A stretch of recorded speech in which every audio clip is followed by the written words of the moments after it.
En el universo de las montañas hay figuras que dejan una huella profunda y luminosa, un sendero que guía a quienes desean explorar la esencia de lo salvaje. Tente Lagunilla es sin duda una de esas figuras. A lo largo de décadas ha recorrido con paso firme algunas de las cumbres más imponentes y los parajes más remotos, inspirando a generaciones con su pasión, su valentía, su humildad y su generosidad. Pero su legado no reside solo en esas cimas alcanzadas, sino en una vida dedicada a descubrir y compartir el lado más puro de la naturaleza y el lado más puro de los humanos.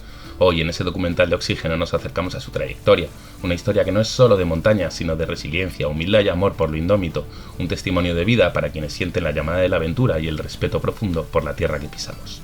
He leído antes una anécdota bastante curiosa, ¿no? Que es como un poco cómo se despertó también mucho el interés por Curavacas y por estas montañas, que fue a través también de un accidente en la cara sur, si no me equivoco, hace tiempo, no sé si en los 50 contaban, y entonces eso hizo un poco que la gente se interesase por la montaña, por ascender, ¿no? Pues como pasó un poco, no sé, la Norte de Leiva con Rabada y Navarro, Bueno, que esos dramas, ¿no? Hacen como, hostia, esto es difícil, habrá que subirlo, ¿no? Sí, supongo que te refieres al accidente del 57. Sí. Murieron 3 personas, 3 chicos en aquella época. Uno tenía 17 años, otro 16 y otro 30 años. Luis Ángel Puertas, Paulino de la Torre y Jesús Redondo. Se denominaba aquella cordada, se autodenominaban la cordada de los faquires, junto con Alejandro Díez Riol, que no estaba aquel día en la montaña y por lo tanto sobrevivió al accidente. Y sí que, bueno, pues hay que ponerlo un poco en contexto. Curavacas era una montaña poco conocida en aquella época, como eran casi todas las montañas en España. A raíz de aquello se conoció Curavacas en ámbito nacional, pero también en el ámbito más cercano fue como una losa, porque bueno, pues se dejó de hacer prácticamente montaña en los alrededores, en Palencia y en los alrededores, pues eso era casi un tabú, ¿no? El hacer montaña. Yo recuerdo que bueno, yo nací en el 61, yo no había nacido en aquellos años, y ya cuando empecé a hacer montaña a los 9, 10, 12 años, pues recuerdo que todavía coleaba ese accidente, ¿no? ¡Ay, y no irás a Curavacas, acuérdate del accidente aquel! Pero sí que lo que dices, lo dio a conocer, pero también apaciguó el ambiente montañero. Hubo que esperar a los 70, casi 20 años después, a que hubiera una eclosión generalizada en todo el ambiente montañero de Castilla y León, y yo creo que de España, cuando se empezaron a abrir un montón de rutas en Curavacas. Hubo años en los 70 que se abrieron más rutas en un año que en toda la historia anterior de Curavacas. Y tú empezaste muy pronto también, ¿no? Si era con 9 años Espigüete y con 14 Curavacas, ¿no? O sea, que empezaste más también... Más o menos. Eso es muy pronto para subir este tipo de montañas. Bueno, fue un poco la casualidad, ¿no? En mi casa no había tradición montañera, ni muchísimo menos, pero sí que es verdad que me ayudaban en todo lo que ellos podían y les gustaba que yo fuera a la montaña. Entonces, bueno, pues desde muy chaval, a los 9, 10 años, ya me apuntaron a un campamento que, por fortuna, pues no fue un campamento en la playa, sino que fue un campamento en la montaña, en Cardaño de Abajo. A lo largo de ese campamento se subió Espigüete, yo estaba en ese grupo. Y bueno, pues quedó aquello una huella indeleble, ¿no? Porque ya desde ese momento pues seguí, por supuesto, pues metido en asociaciones juveniles, cosas de estas, que era el sitio donde en aquella época se hacía montaña, hasta que ya con 14 años en otro campamento aquí en Vidrieros, pues también ascendí Curavacas, y ya eso ya lo hice de forma autónoma. Casi guiaba yo al grupo con 14 años, porque aunque no había subido a Curavacas, había leído mucho, tenía ya mapas, bueno, estaba ya en esos momentos yo ya me consideraba un montañero. O sea, que un montañero desde la cuna. Luego hay una faceta muy interesante que le acabas de comentar, esto de los campamentos. Yo también empecé así, ¿no? Con campamentos de montaña y asociaciones juveniles de montaña. Es curioso porque cuando hablamos de himalayismo, alpinismo, muchas veces se nos olvida estas bases de cuando empezamos a encontrar estos valores, ¿no? De por qué realmente nos hemos enamorado de la naturaleza, y no solo del deporte, sino de la propia montaña y del paisaje. Y muchas veces es porque es porque enseñamos eso de jóvenes a los pequeños, ¿no? Y es algo que a lo mejor, no sé si se está perdiendo o olvidando, pero yo creo que antes era mucho más fácil eso, ¿no? Que los chavales fuesen de campamento al monte, en esas tiendas naranjas, ¿no? Esos grandes campamentos, que hoy en día, ¿no? Que es casi muchos campamentos urbanos, o directamente vamos al rocódromo, ¿no? No sé si desde tu punto de vista, que también has sido docente de montaña, se está perdiendo un poco esa filosofía ya no del alpinismo, sino de simplemente ir a disfrutar de la naturaleza, y desde muy joven. No sé si esa conexión quizás está perdiendo un poquito, ¿no? Nota, hoy en día se nota, los tiempos cambian y todo es más fácil, Antes se empezaba pues eso en campamentos o con alguna asociación, clubs. Los clubs casi han desaparecido. Y en mi época en Palencia había 15 clubs y ahora hay 4 y bueno, pues y gracias hay sitios donde ya casi no hay ni clubs, tan siquiera clubs a la antigua usanza, ¿no? Que allí nadie cobra, allí todo es altruista. Y todo eso se ha perdido bastante y bueno, pues no sé si es bueno o malo, la verdad, pero los tiempos cambian. Y sí que es verdad que se nota mucho en la forma de cómo se trata a esa persona a la montaña.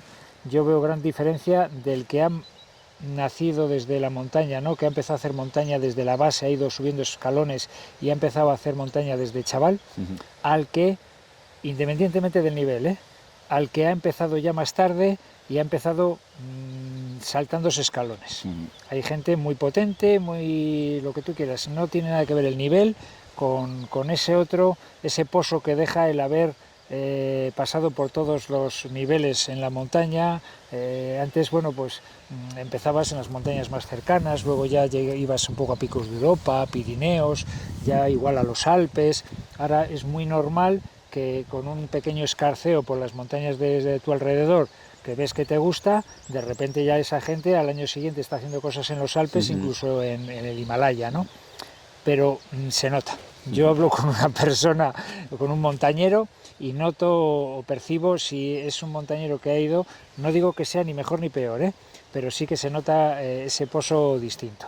A lo mejor precisamente uno de los problemas que hay hoy en día en esas masificaciones en las montañas es que mucha gente se salta pasos, ¿no? Y entonces, claro, llegan allí con una experiencia realmente limitada en altura y claro, si hay un problema, pues la cosa se complica de la hostia. O sea que realmente esas bases, ¿no? El empezar desde joven, ir progresando poco a poco, como tú dices, ¿no? Primero un 2000, luego me voy a un 3000, luego me voy a Alpes, luego a lo mejor a los Andes, luego ya lo puedo intentar en el Himalaya. A lo mejor se está perdiendo un poco esa filosofía y quizá tenga que ver con cómo es la sociedad hoy en día, ¿no? Con esa inmediatez. Con el decir, mira, es que yo quiero subir ya al Everest, ¿sabes? No quiero estar 10 años o 20 practicando, ¿sabes? La montaña es un reflejo de la sociedad y de la realidad, no se escapa a ello, ¿no? Hay muchas veces que te dicen, bueno, los montañeros siempre es buena gente y tal. Y bueno, mira, en la montaña hay gente extraordinaria y sinvergüenzas, aparte es igual que le hay en la sociedad en general, ¿no? Hombre, sí que el que practica una actividad en la naturaleza, pues igual tiene ciertos condicionantes que le pueden hacer un poco más pensar de otra manera, pero en general pues no es más que la montaña y cualquier otro deporte es un reflejo de la sociedad y cambia con ella y se tiene que ir adaptando, si no, pues no sería normal, ¿no? Bueno, pues si quieres un poco ya como estamos metidos en materia, vamos a hablar un poquito de eso. Nosotros tenemos en la revista, sí que tenemos, no hemos tenido problemas ni nada, ¿no? Pero sí que tenemos una filosofía un poco de apoyar, pues que si en Nepal quieren explotar sus montañas, pues que lo hagan, y si las agencias nepalíes quieren hacerlo, pues están en todo su derecho de hacer negocio con sus montañas, como hemos hecho aquí nosotros en los Alpes o en Suiza o en los remontes o en las estaciones de esquí, ¿no? Pero claro, cuando lo hacemos allí, que parece que es un poco nuestro jardín de juegos inmaculado, en cuanto se hace algo, ¿no? Pues protestamos mucho aquí. Entonces hay un poco eso de queremos mantener esa naturaleza virgen y tan bonita, ¿no? y preservar esa belleza, pero por otro lado queremos impedir que los propios locales hagan negocio con ellos, como hemos hecho nosotros todavía en Europa. Entonces es complicado esa filosofía. Entonces nosotros tenemos muchas discusiones alpinas, ¿no? Con Sebastián Álvaro, con aficionados, con tal de... Sí, hasta cierto punto tenéis razón de que esto hay que conservarlo, ¿no? Y tenemos que luchar por conservar la belleza de las montañas y su pureza, pero por otro lado no le podemos impedir... No le podemos impedir a esta gente que ellos mismos tengan sus agencias locales para guiar, ¿no? Porque tiene que tenerla un neozelandés pero no un nepalí, ¿no? Entonces hay que es complicado y que nos gusta preguntarlo por eso, a ver un poco qué opina cada gente, cada generación o cada persona, que es un mundo diferente, ¿no? ¿Cómo ves tú esto, ¿no? de las masificaciones, de las comerciales, de que ahora los nepalíes se están haciendo un poco con el control de ese negocio en vez de los europeos, ¿no? ¿Cómo ves tú un poco cómo está el estado del Himalaya? Pero el Himalaya, por decirlo de alguna manera, popular, ¿no? Porque lo que decimos, al final te puedes ir a un montón de montañas y un montón de rutas nuevas que hay por hacer, pero estos 8000 no tan míticos como el Everest, como el K2, que ahora está muy masificado también, y es un peligro de la hostia, la verdad, pero... ¿Tú cómo ves un poco toda esta situación que se está dando en el Himalaya en estos tiempos modernos, ¿no? Es muy complejo porque, como dices, ¿no? de siempre han existido en la montaña, pues han existido guías, han existido negocios y bueno, pues cosas que nos parecen habituales en Europa, pues nos extrañan algunas veces en otras montañas más en teoría salvajes, ¿no? Y la evolución nos lleva a que esas montañas salvajes pues se van a acabar domesticando como se han domesticado los Alpes o cualquier otra montaña, ¿no? Ahí, hombre, en el Himalaya y en esas montañas hay una barrera que es difícil de superar, que es la falta de oxígeno, ¿no? No es ya la dificultad en sí o lo agreste que sea una zona, sino que, bueno, pues porque eso se soluciona con teleféricos o con carreteras, pero llega un momento en el que la falta de oxígeno es una barrera absolutamente infranqueable, ¿no? O muy difícil de parchear. Pero va a pasar y está pasando, ¿no? Que se están popularizando y masificando. Bueno o malo, pues yo creo que lo que hay que hacer es, porque también la gente del lugar tiene derecho a ganarse la vida y explotar lo que tiene. Nosotros les vendemos coches y ellos nos venden montañas. Entonces hay que asumirlo y lo que hay que hacer es intentar que vaya más o menos encauzado. Que no todo sea, que no en todos los sitios todo vale, sino que puede haber unas zonas, pues como que se hace aquí un poco en los parques nacionales, ¿no? Hay unas zonas abiertas al gran público para que pueda hacerse excursiones y que ahí va todo el mundo porque es muy bonito y muy accesible, y eso hay que regularlo muy estrictamente, hay que poner autobuses, etcétera, etcétera, y luego hay que dejar otras zonas totalmente abiertas y cerradas al tránsito masificado para que estén abiertas a la aventura. Pues eso tiene que pasar en el Himalaya y en cualquier otra montaña, ¿no? Y yo creo que va a haber una selección natural, y de hecho lo hay, ¿no? Yo llevo trekkings a Nepal o a Pakistán y sé que si quiero ir a tal sitio tengo que advertir a la gente que viene conmigo que va a haber más gente y que aquello va a haber, sí que vamos a tener una serie de servicios y una serie de apoyo, pero que va a haber un montón de gente alrededor. Si quieren estar solos, como es lo que hago últimamente, pues va a ser todo en tienda de campaña, por lugares absolutamente remotos, que igual no vamos a ver los 8000 clásicos, no vamos a estar alrededor del Everest o de alrededor del K2, pero vamos a mover montañas muchísimo más salvajes, igual de bonitas, algo más bajas y menos oídas, y ahí sí que vamos a estar absolutamente solos, sin ningún tipo de apoyo, etcétera, etcétera, ¿no? Yo creo que de momento hay sitio para todo y lo que hay que saber es saber escoger qué es lo que quiero hacer yo, y lo que sí que evidentemente hay que preservar, incluso las zonas masificadas, hay que preservarlas pues de la basura, de todas estas cosas que bueno son inconcebibles en la montaña, ¿no? Claro, es que es un problema, ¿no? Porque en lugares tan altos, si se masifica esto, pues relativamente fácil limpiarlo, que no tendría que limpiarlo porque la gente debería respetarlo, pero claro, bajar basura de un 8000 claro, es otro pues, mundo, ¿no? Por eso hay que poner unas normas para que no se deje la basura, no haya que limpiar. Y siempre es posible la limpieza, entonces lo que habrá que pagar es unos royalties. Yo pues siempre tengo problemas con los trekkings, por ejemplo en el Baltoro, ¿no? En teoría tú pagas un dinero para que luego el parque saque la basura que tú has generado allí. Y mucho me temo pues que no se hace, ¿no? Y entonces, bueno, pues eso ahí sí que habría que ser vigilante en esa serie de cosas, ¿no? Y exigir que las empresas que trabajan allí que vigilen el que no se deje basura, etcétera, etcétera. No el que esté masificado o el que no. La masificación casi sí es inevitable, pero la basura sí que es evitable, ¿no? La basura y otra serie de cosas de alrededor. En eso sí que hay que ser muy vigilante. Al final es como dices, que es inevitable, es que somos cada vez más, ¿no? Y a la gente pues le gusta la montaña, le gusta el reto, lo ve, ¿no? Pero quizá un problema seamos los propios medios, porque al final tú como alpinista supongo que lo ves, ¿no? Suscriptor de desnivel de toda la vida y tal. A lo mejor el problema es la imagen que se da de eso y se nos olvida que se están haciendo un montón de actividades increíbles todos los años y todos los meses, y rutas nuevas y paredes impresionantes, claro. Pero eso nadie lo vende, claro, aparte de los especializados, nadie lo hace. Entonces, joder, solo se da una imagen del alpinismo cuando la imagen clásica del alpinismo sigue existiendo muchísimo, pero claro, igual es que no lo estamos dando, ¿no? Yo, vamos, me entra la risa floja cuando alguien dice, no, es que ya como en el alpinismo de los 80, como y tal, son bobadas. O sea, ahora mismo se está haciendo una actividad absolutamente extraordinaria, lo que pasa es que pasan más desapercibidos, no sé por qué, la verdad, pero que bueno, pues de vez en cuando te enteras y lo ves, y que se han abierto unas paredes en el Tranco, no sé dónde, bueno, unas actividades brutales, y bueno, pues al mismo nivel. Esto pasa como en todos los deportes. Hay la primera división, la segunda y la tercera, y en la montaña pasa exactamente igual, ¿sabes? Y hay unos alpinistas que juegan en primera división y que hacen unas barbaridades por ahí de miedo, y luego hay un montón de gente que sale a darse un paseo y demás, y todo el mundo, lo que pasa es que hay que ponerlo en contexto, pero parece como que hay veces que en la montaña parece como que si no eres capaz de bajar de 3 horas en una maratón no tienes derecho a ir no tienes derecho a correr. No, yo podría hacer una maratón en 5 o 6 horas y no pasa absolutamente nada, ¿no? No me darán ninguna medalla, y pues lo mismo pasa en la montaña. Habrá gente que hace barbaridades y que les den el premio, el Piolet de Oro, y habrá otros pues que hacen cosas normalitas, de disfrutar, y bueno, pues saldrán en el periódico de su pueblo, y no pasa nada, ¿no? Pero en el ambiente de montaña parece como que eso no es posible, ¿no? Que o lo haces fenomenal, y ¿por qué no voy a subir un 8000 por una ruta normal y con oxígeno? Mientras no deje el oxígeno allí, no deje las botellas, no deje basura, ¿por qué no lo voy a hacer?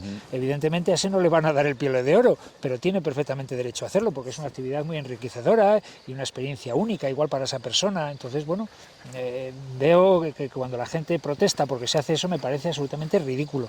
Otra cosa es que hicieran un teleférico, claro, para subir a una montaña o cosas así, pero que se suba a la montaña con apoyos o demás, bueno, pues eso se ha hecho toda la vida. En los Alpes se subía con guía y se sigue subiendo con guía, y evidentemente a esa persona pues no le van a dar el Piolet de Oro, pero es una actividad extraordinaria para él. Entonces, bueno, pues me reniego mucho cuando en las revistas especializadas o en un programa de televisión pues sale el Lolo de turno diciendo: no, es que ya no se hace actividad, en los años 80 fue la época dorada. Bueno, pues épocas doradas ha habido toda la vida.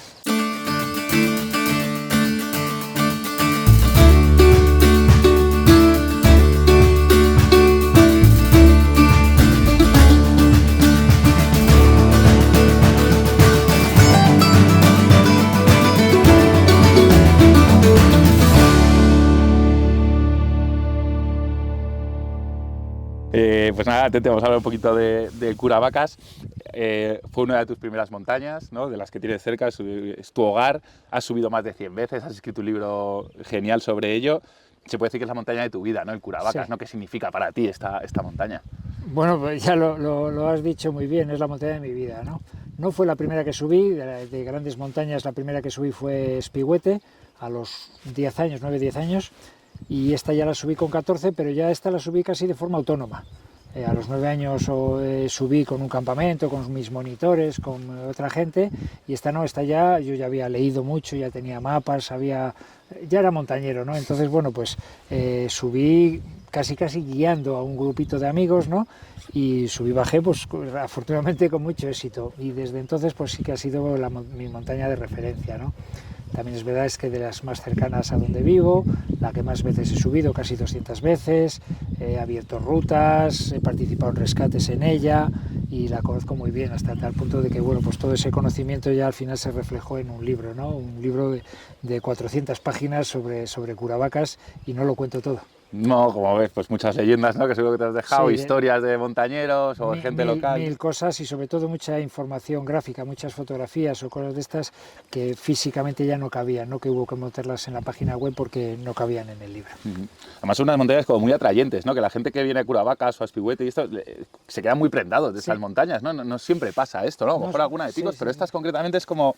No sé por qué, pero sí vuelves, es verdad, ¿no? Que gente porque bueno, pues que nos guste a la gente de la zona es normal, ¿no? Pero gente de Madrid, de Asturias, del País Vasco, gente no muy lejanos, pero tampoco próximos, ¿no? Y que, bueno, pues para ellos el Curavacas es una gran montaña, una montaña famosa, y al que les hace mucha ilusión a los montañeros de muchos sitios subir Curavacas, ¿no? Es un reto. Y también es verdad que es una montaña que se ve mucho, no es como otras montañas metidas dentro de Pirineos o metidas dentro de picos de Europa, que no se les ve desde el exterior, y entonces, bueno, pues algo que no ves difícilmente te puede llamar la atención, ¿no? Entonces esta, como se ve muy bien, pues, y también tiene un acceso relativamente rápido y sencillo desde los pueblos, tiene un pueblo, Vidrieros, a su pie prácticamente, ¿no? Eso hace que sea una montaña muy visitada y también una montaña con muchos accidentes. Bueno, que es una montaña que tiene accidentes, es porque hay mucha gente que la visita por su complejidad técnica, por... Un poco se junta todo. Es una montaña que es compleja técnicamente, no es una montaña sencilla, te puedes meter en líos muy serios, sobre todo en invierno, y luego está muy cerca del pueblo, lo cual es una montaña muy accesible y por lo tanto viene mucha gente y se juntan las dos cosas. Mucha frecuencia, mucha gente en la montaña y una dificultad que no es menor. Entonces, bueno, pues esas dos cosas juntas hace que el porcentaje de posibilidades de accidente se dispara y de hecho, pues si tuviéramos tablas en la mano, ¿no? Seguramente Curavacas, Espigüete, Gredos, el Almanzor, posiblemente esas tres montañas a nivel de Castilla y León se lleven un porcentaje altísimo de los accidentes que ocurren. Sí, también su altitud, ¿no? Que son 2.400 o algo así, me parece. 2.524 en los nuevos mapas. Entonces, sí, ¿no? Para mí siempre es 2.520, que era la altura de siempre. Luego en los últimos mapas del topográfico, 24 la marca. 24 han subido. También puede hacer, ¿no? Eso, que parezca una cima relativamente asequible, ¿no? Porque es un 2.000, sí, ¿no? Está aquí, sí, es como tú dices, muy a la vista, ¿no? Y este acercamiento también es muy bonito, muy agradable. Entonces, sí, puede hacer que se confundas. Pero también es una montaña que ofrece un montón de posibilidades, ¿no? Porque tiene un montón de rutas, 70, no sé si me has comentado. Sí, 70 y tanto. Puedes escalar en roca, puedes hacer esquí, puedes hacer escalada en hielo, como me has comentado en la otra cara. Es una montaña que en realidad ofrece todo lo que busca, sí, un montañero, ¿no? Sí, hay que tener en cuenta de que Peñaprieta, Curavacas, casi Espigüete, porque Espigüete no llega a los 2.500, pero son 2.450, estas tres montañas son las únicas tres montañas que pasan de los 2.500 metros en toda la cordillera, si exceptuamos los picos de Europa. Picos de Europa sí que tenemos montañas de más de 2.500 metros, muchas, tampoco ninguna llega a los 3.000 ni muchísimo menos, pero tenemos esos picos de 2.500. Quitando picos de Europa, en toda la cordillera, el único sitio, las únicas montañas con entidad alpina, pues puede que sea la montaña palentina, tal vez la zona de Ubiña, pero quitando picos de Europa, esas zonas son las de la cordillera que realmente se puede hacer un alpinismo, sobre todo invernal, serio. Tú que has estado fuera, ¿no? En muchas cordilleras del mundo, en el Himalaya. Volver aquí a la montaña palentina supongo que siempre es, pues eso, no es volver a casa. ¿La echas de menos cuando estás fuera en esas expediciones o de alguna manera cuando vuelves dices, joder, este es mi sitio? ¿O has sentido también eso en montañas como los 8000 o en los Andes? Bueno, entonces, yo estoy a gusto en casi todas las montañas, ¿no? Pero evidentemente en estas pues estás al lado de tu casa y estás más a gusto todavía, ¿no? Es más entrañable, más... y evidentemente pues aquí estás más cómodo. En una gran montaña, en el Himalaya o en los Alpes o en cualquier otro sitio, son montañas mucho más agresivas, más ariscas, en las que la posibilidad del rescate es casi nula, ¿no? Si hablamos del Himalaya. Sin embargo, aquí pues bueno, son montañas mucho más de andar por casa, pero tienen también esa ventaja de eso entrañable, ¿no? De que sales y puedes venir a darte una vuelta antes de comer, prácticamente, ¿no? Y poder volver a casa tranquilamente o venir aquí a dormir en la cumbre, cosas que en otras montañas grandes no puedes hacer, aquí sí que las puedes hacer, ¿no? Y eso es muy bonito. Y bajar al bar, ¿no? Y comentar la jugada, ¿no? Con tus amigos. Los bosques que lo rodean. Aquí puedes subir más en grupo, más de forma más relajada. En una montaña difícil o muy alta, pues vas a lo que vas. Y aquí puedes subir pues comentando la jugada, ¿no? Entonces eso también tiene su parte muy bonita. Eso, no solo has dedicado tu vida a ascender montañas, también has sido bombero y rescatador, has dedicado mucha parte de tu vida a ayudar a otras personas, ¿no? ¿Cómo ha sido ese equilibrio, ¿no? Porque entre situaciones complicadas, quizá dramáticas también, pero por otro lado la recompensa de la gente y sobre todo en la montaña, ¿no? Que es algo que los últimos años se ha hablado mucho y se ha discutido mucho, ¿no? Sobre esa conciencia del montañero clásica, ¿no? Que parecía que se estaba perdiendo. ¿Cómo es ese equilibrio? ¿Cómo has vivido tú todas esas cosas, ¿no? como rescatador, como bombero? No tiene que ser fácil, pero por otro lado, claro, pues has ayudado a gente, ¿no? Con lo cual hay una recompensa ahí vital de la hostia, ¿no? Pero sí que es una cosa muy difícil, ¿no? Interiormente, ¿o no? No es difícil en absoluto. Sí que, bueno, pues yo montañero soy desde los 10 años y bombero empecé, aunque antes de ser bombero, empecé de bombero a los 30 años, antes de ser bombero ya trabajé como voluntario en algunos rescates, pues que bueno, pues en aquellas épocas de hace más de 30 años, no había rescates profesionales, no había grupos de rescate profesional, y entonces los rescates se hacían entre los amigos. Yo mismo me partí una pierna a los 17 años en las agujas de Cardaño, y no había grupos de rescate profesional, ni Guardia Civil, ni bomberos, ni Protección Civil, ni nada de nada. Y bueno, pues aquel rescate lo tuvieron que solucionar los amigos, bajarme en una camilla improvisada hasta el pueblo, una ambulancia hasta Palencia, ni helicópteros, ni teléfonos móviles, ni nada de nada. Entonces, quien ha sufrido en sus propias carnes esa solidaridad, pues no sé si serán todos los casos, pero en el mío sí que me ha hecho que, bueno, que siempre me haya gustado ese campo, ¿no?, del rescate. Cuando entré de bombero, pues bueno, pues ya, aunque no era bombero especialista en montaña, pero sí que pues estabas haciendo rescates de otro tipo constantemente. Y durante 8 años de mi vida se juntaron mis dos grandes pasiones, la del rescate a través de ser bombero y la de la montaña como montañero, y durante 8 años pues trabajé en el grupo de rescate de la Junta de Castilla y León, en rescate en montaña y en el entorno natural en general, y bueno, pues aquello fueron 8 años realmente apasionantes de mi vida, en los que, como digo, se juntaron mis dos grandes pasiones, ¿no? Y disfruté muchísimo, porque además fue crear un grupo de la nada, de donde no existía nada, pues una serie de personas, no solo yo evidentemente, sino que un grupo de personas tuvimos que echar a andar aquel grupo, aquel helicóptero, y bueno, pues con el tiempo aquello pues ha cogido una experiencia y un pozo importante, y hoy en día pues es un grupo importante, ¿no? Y bueno, pues como digo, pues siempre me ha gustado mucho esa labor del rescate, incluso también no ya el rescate, sino dentro de la montaña me ha gustado mucho la docencia, el guiaje. Casi he disfrutado más en mi vida transmitiendo la montaña a los demás que disfrutándola yo.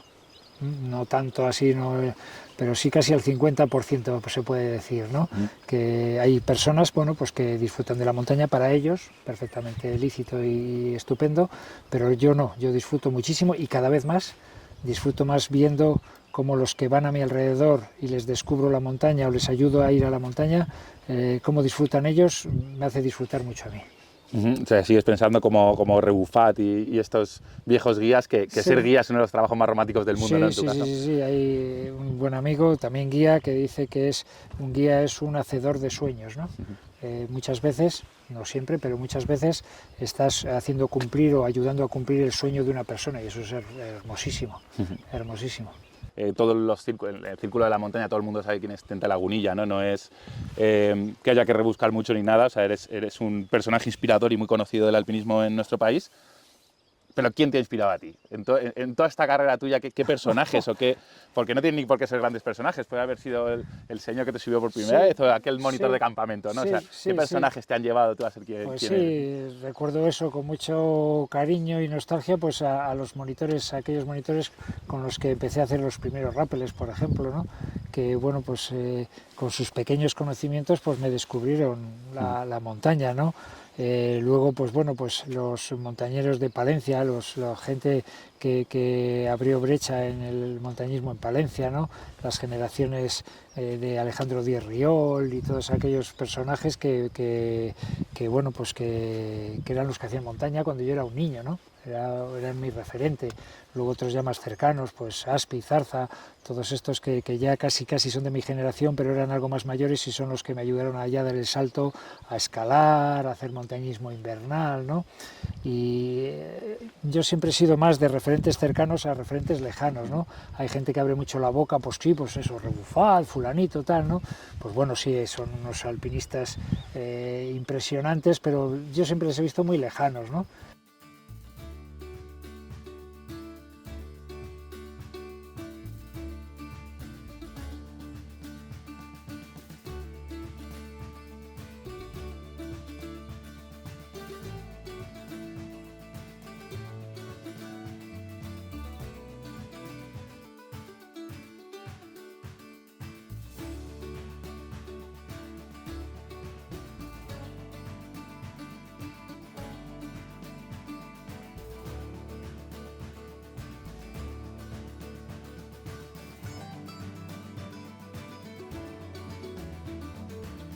Por otro tipo de turismo que no sea solo de montaña, también que está muy de moda este slow tourism, que se llama, ¿no? Que es pues venir a estos sitios, pero no tienes por qué hacer una actividad deportiva, simplemente venir a relajarte, a disfrutar de la naturaleza, a comer y sobre todo que sea un turismo responsable, como decíamos antes, y sostenible, ¿no? Que dejes dinero localmente, que si puedes compres localmente. Entonces, ¿qué más cositas se pueden hacer por este entorno? Que he visto que hay miel tradicional. Sí, no, hay muchas cosas en la montaña palentina y en concreto aquí en la zona de Curavacas hay muchísimas cosas.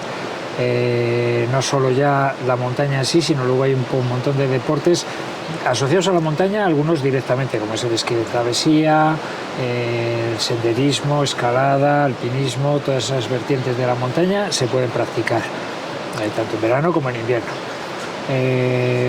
Deportes de naturaleza, bicicleta de montaña hay muy buenos recorridos, toda la zona del Valle de Pineda tiene mucho atractivo. En los alrededores de Velilla del río Carrión se están habilitando una serie de recorridos, unos pinares preciosos, que gente entusiasta de la zona ha equipado unos recorridos para bicicleta montaña también que están teniendo muchísimo éxito. Caza y pesca, pues bueno, son cosas tradicionales de siempre que se ha practicado en la zona. Y luego, pues tanto la gastronomía como todo este tema que hablabas de los productos locales, pues también es una cosa que ahora últimamente tiene mucho tirón. A comer vamos a cualquier sitio, ¿verdad? Y eso gusta a todo el mundo. Pues es muy buen sitio, se come muy buena carne. Bueno, pues es un sitio que tiene muchísimos atractivos. Y lo comentábamos antes, bueno, pues que es un sitio bastante desconocido, ¿no? En general. Siempre que sale algún artículo, algún reportaje sobre la montaña palentina hay un boom, pero luego no sé por qué otra vez se vuelve un poco a relajar la cosa. Siempre hay un turismo más o menos de continuo, pero cuando hay alguna cosa de estas hay un boom que luego afortunadamente, y lo digo así un poco entre comillas, pues se relaja y se ponen las cosas en su sitio, porque realmente estamos viendo que en zonas de estas ya masificadas el turismo empieza a ser una maldición, más que una bendición. De sitios donde no pueden ir los funcionarios, los maestros, los médicos, esta gente no puede ir a trabajar allí porque no encuentran un sitio donde hospedarse a un precio razonable, etcétera, etcétera, ¿no? Entonces, bueno, pues hay que tener mucho cuidado a la hora de promocionar una zona, no se nos vaya de las manos, ¿no? Entonces, bueno, evidentemente la gente tiene que vivir aquí, tiene que sacar su dinero, tiene que haber unas fuentes de ingresos, pero hay que tener mucho cuidado, no matemos la gallina de los huevos de oro. ¿No? También están volviendo a tener un poco más de vida, que hay gente volviendo, que incluso hay gente joven que está intentando sacar algún negocio adelante, ¿no? ¿Cómo ha sido un poco también, cómo has vivido tú ese cambio en el tiempo, ¿no? Desde que estabas aquí que no había luz ahora, sí.